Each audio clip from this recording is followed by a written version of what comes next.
मधुबनी जिलाधिकारी के निर्देश पर मंगलवार को बेनीपट्टी थाना परिसर में विभिन्न कांडों में जब्त किए गए नेपाली, देसी और विदेशी शराब का विनष्टीकरण किया गया।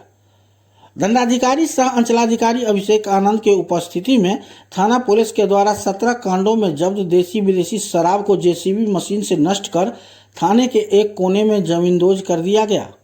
बेनीपट्टी के एसएचओ इंस्पेक्टर शिवशरण शाह ने बताया कि 1516.235 लीटर देसी विदेशी शराब को नष्ट किया गया है। वरीय अधिकारियों से निर्देश मिलने के बाद फिर अन्य कांडों में जब्त बचे हुए शराब का विनष्टीकरण किया जाएगा। इस दौरान सीओ एसएचओ के अलावे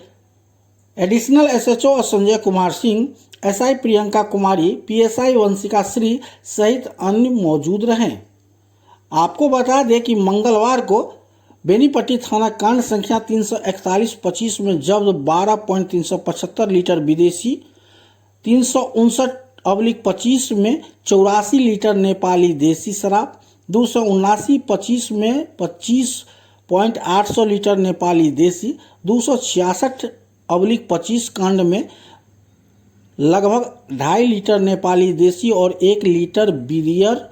339/25 में 58.800 लीटर नेपाली देसी शराब, कांड संख्या 124/25 में 25 लीटर बियर, कांड संख्या 283/25 में 34.800 लीटर देसी और 8.235 लीटर विदेशी शराब, कांड संख्या 153/25 में 6.750 लीटर विदेशी शराब, 260/25 में 2 लीटर बियर, कांड संख्या 270/25 में 88.800 लीटर नेपाली देसी शराब, कांड संख्या 271/25 में लगभग 4 लीटर नेपाली देसी शराब, कांड संख्या 71/26 में लगभग 11.5 लीटर नेपाली देसी और 7 लीटर विदेशी शराब, कांड संख्या 43/26 में 123.600 लीटर नेपाली देसी शराब, 39/26 में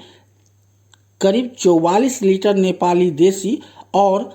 लगभग 5 लीटर विदेशी शराब, कांड संख्या 72/26 में 118.500 लीटर नेपाली देसी और 12 लीटर विदेशी शराब, बेनीपट्टी थाना कांड संख्या 103/26 में 258.600 लीटर नेपाली देसी और कांड संख्या 82/26 में जब्त 582.600 लीटर नेपाली देसी शराब को विनष्ट किया गया।